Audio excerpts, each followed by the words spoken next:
Good morning or good evening sa'yo, Kuya Dax. Bahala na kung anong oras mo ito mababasa. Pero bago ko simulan ang kwento ko, let me introduce myself muna. Ako si Nero, 26 na sa kasalukuyan.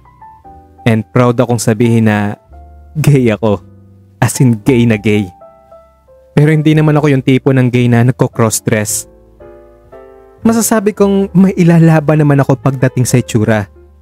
Kasi hindi naman sa pagmamalaki may konting hawig daw ako kay David Licauco.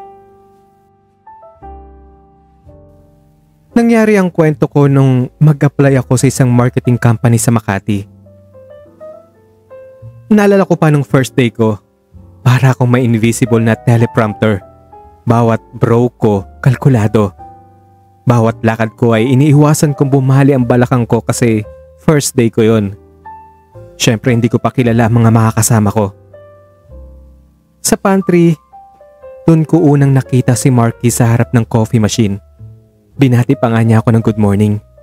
Naramdaman ko yung kilig, Kuya Dax, kasi naman para kang nakakita ng artista in person. Ang gwapo talaga niya. Tapos ang tangkad pa. Nahiya din yung kutis ko sa kakinisan ng mukha niya. Pero syempre, hindi ako nagpahalata na kinilig ako. Umupo ako sa timpad na parang walang nangyari. Pero sa loob-loob ko, nagpa-party na ang kaba. Mabilis akong napasama sa circle ni Marky dahil pareho kaming maagang pumapasok. Pumupunta ako sa lunch table nila. Nakikipagkwentuhan at nakikipagtawanan. Sa gym after shift naman, nakahanap ako ng parang rhythm. MWF Gym, TTH chest pantry na may maikling tsikahan. Sa Friday naman, inuman. Sa kada araw, mas lumalapit ako sa kanya at mas lumalayo sa sarili kong natural na kilos. Kailangan para sa karakter na binubuo ko para mas mapalapit sa kanya. Pero gabi-gabi bago matulog, nag-i-stretching ako kasi naman ang sakit talaga ng likod ko sa pagiging stiff ko para magmukhang straight sa paningin ni Marky. Nag-a-adjust ang spine ko sa kama na parang naligas buong araw, literally at figuratively. Spa night kasama ang tropa, dimang ilaw, konting amoy ng eucalyptus at background music na pamparelax, mga instrumental. Umupo ako sa gilid ng hot pool, kalmado sa labas pero nagsasayaw sa loob ang kaba. Nasa tabi ko si Marky noon, nakarelax ang ulo sa tile, nakapikit. Ninanamnam ang relaxation niya sa spa na yon. At syempre as usual, nandun na naman yung pagpapanggap ko para hindi niya mahalata. Tinititigan ko siya ng palihim. Sa massage room na may curtain divider, sabay kaming huminga ng malalim nang tumikit ang palad ng therapy sa likod namin. Lumabas kaming pareho na magaan ang katawan. Pero para sa akin hindi pa sapat yon kasi parang may bigat pa rin sa puso ko. Sa trabaho naman, naging good combo kami. Siya sa client handling at strategy. Ako sa deck hygiene at data shortcuts. At ako ang unofficial na screener sa mga babae sa paligid niya, sa mga umaaligid sa kanya. Tinatanong niya ako kung okay ba yon. Ako naman ay nagbibigay ng honest but slightly sabotaging na take. Hindi ako proud doon, Kuya Dax. Alam kong close sa pagiging petty iyon. Pero noong mga panahon na yon, yun lang ang kaya kong gawin kasi tropa niya lang ako. Pag Friday night naman, buhos ang tawa, chicken wings at fries, konting beer, mahabang kwentuhan. Palaging may eksenang aakbay si Marky sa akin kapag medyo tipsy na siya. At pag pauwi na ako, window reflection lang ang kausap ko sa Grab. Binubuo ko muli ang mukha kong tropa lang. Kahit alam kong kumakawala na minsan yung tunay kong boses na pinipili kong palakihin sa tuwing kaharap ko si Marky. Dumating ang linggo na literal sumakit ang leg ko. Ang hirap talaga magpanggap na maging straight. Yung wrist na sanay gumuhit sa hangin kapag excited, biglang nakastandby buong araw. Yung tawa na dapat buo, kailangang hatiin para magmukhang lalaki. Ang ending tuloy pag uwi ko, mahaba-habang hot shower para paluwagin yung dibdib na parang naka-corset. Kung minsan ngayon natatanong ko ang sarili ko na para kanino ba itong ginagawa ko?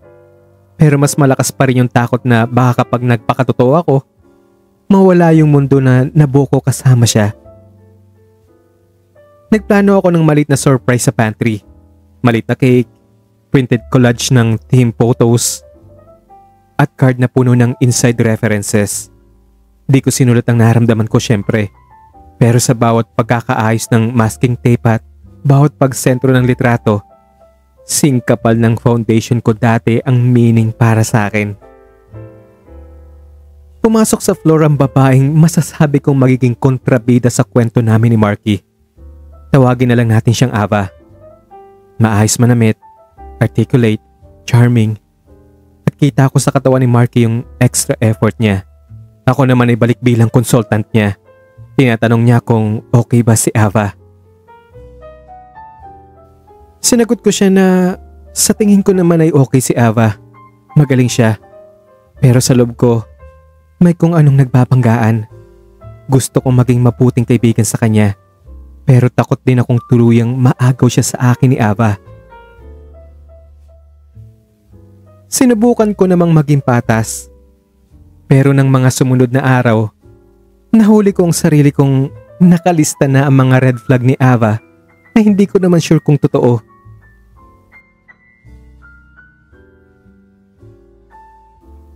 Isang Sabado, binuksan ko ang journal ko at isinulat ang lahat. Bakit ko gustong maging acceptable sa mundo ni Marky? Ano ba talaga ang totoo kong gusto? Ang gusto ko lang naman ay mahalin ako ng totoo na hindi ako nagpapanggap na mamahalin ako ng tao bilang ako talaga. Simple iyon. Simpleng pakinggan. Pero bakit nag-e-effort ako na magpanggap na straight pagkaharap si Marky?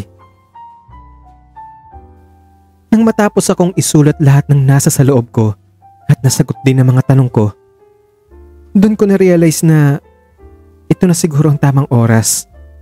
Doon ko naramdaman na handa na ako magpakatotoo kasi hirap na talaga ako.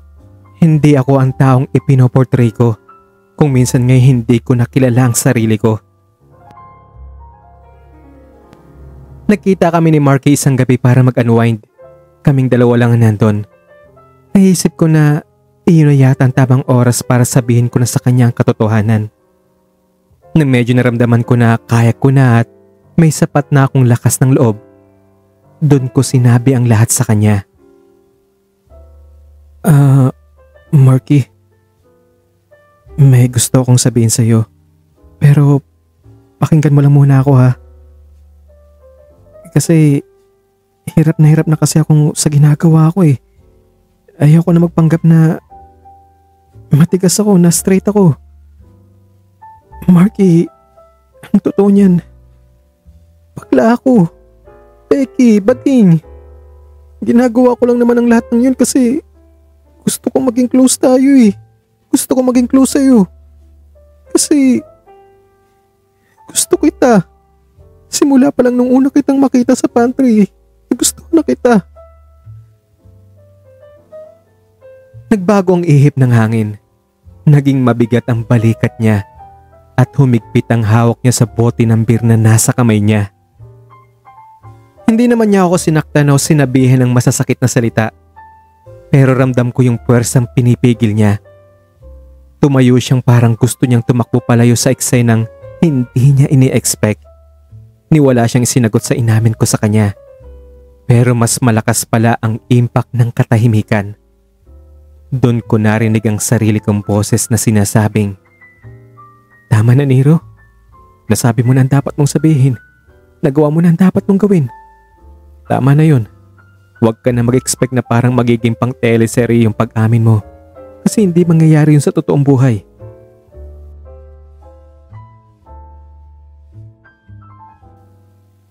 Kinabukasan sa office, parang may invisible wall sa pagitan namin. Dinadaan-daanan niya lang ako. Pag nagkakasalubong kami sa hallway, para akong invisible sa kanya kasi Nitingin ay hindi niya ako matapunan. May narinig din akong bulong-bulungan na nagpapalipat daw siya ng ibang site. Wala mang nasabing dahilan sa mga narinig ko, pero parang may idea na ako kung bakit at anong dahilan niya. Umupo ako sa pantry mag-isa. Nilasahan ng kape na parang matagal ko nang hindi natikman. Siguro kasi dati, focus yung dila ko sa kung paano patitigasin ang boses ko. Nalalasahan ko na siya ngayon kasi hindi ko na kailangan mag-adjust ng tono.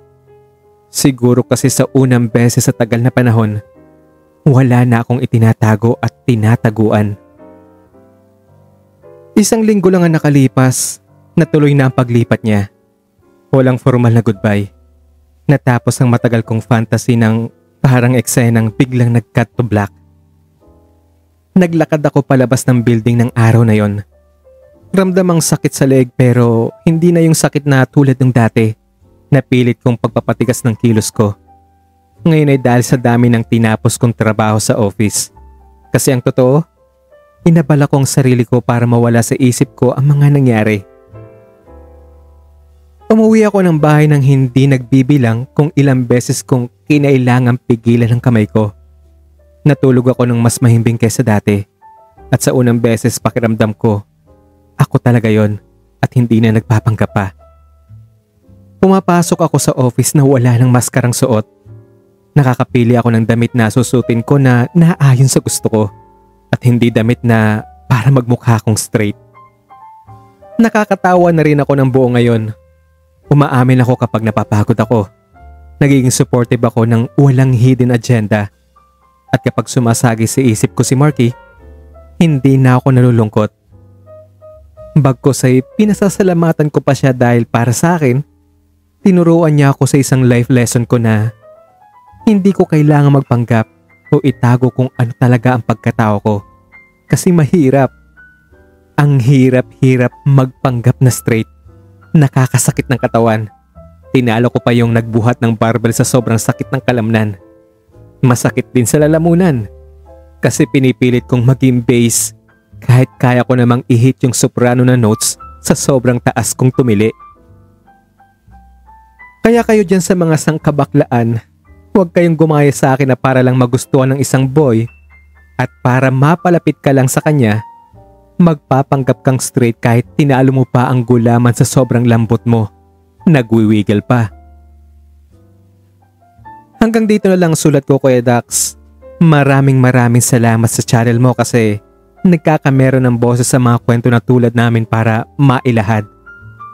Sa paraan kasi ng pagsishare sa inyo, para kahit papaano ay nakakatulong na kung dati iniiyakan namin yung mga masasamang karanasan namin, pero sa tuwing makakarinig kami ng halos same situation namin, nare-realize namin na hindi lang pala ako yung tanga sa mundo. Marami pala kami.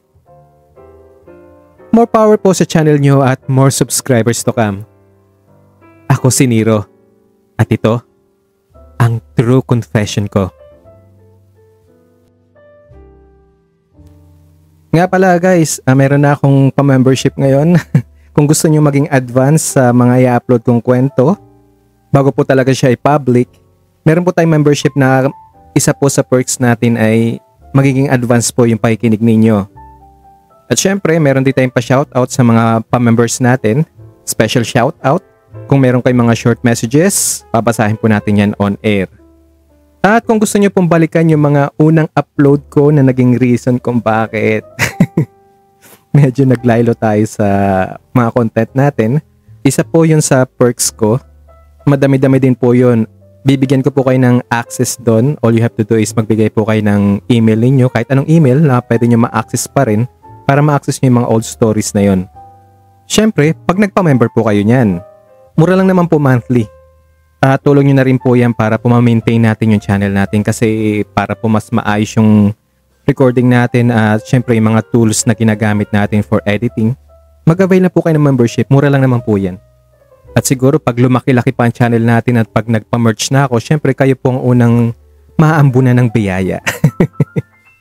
At iniisip ko rin po mag-upload din po ako ng mga behind the scenes kung paano ko po nabubuo ang isang kwento, kung paano po siya na-record at yung mga bloopers So akala nyo talaga perfect yung pagre-record ko, walang pagkakamali.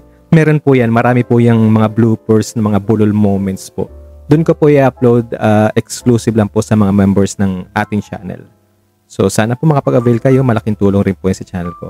Nga pala, may mga ginawa rin ako dyang special badges sa mga members na makikita pag nag-comment kayo at mga emoji na personalize sa channel na ito na magagamit nyo po kung sakali magko-comment kayo o pupunta po kayo sa premiere kung may premiere po ako ng kwento. Magagamit nyo po yan. Exclusive lang po sa inyo yan sa mga members. So, kaya kung solid supporter ka ni Kuya Dax at kung gusto mong maging parte ng pamilya natin, huwag nang magpatumpik-tumpik pa. I-click nyo na ang join button at mag-enjoy sa exclusive perks ng pagiging member.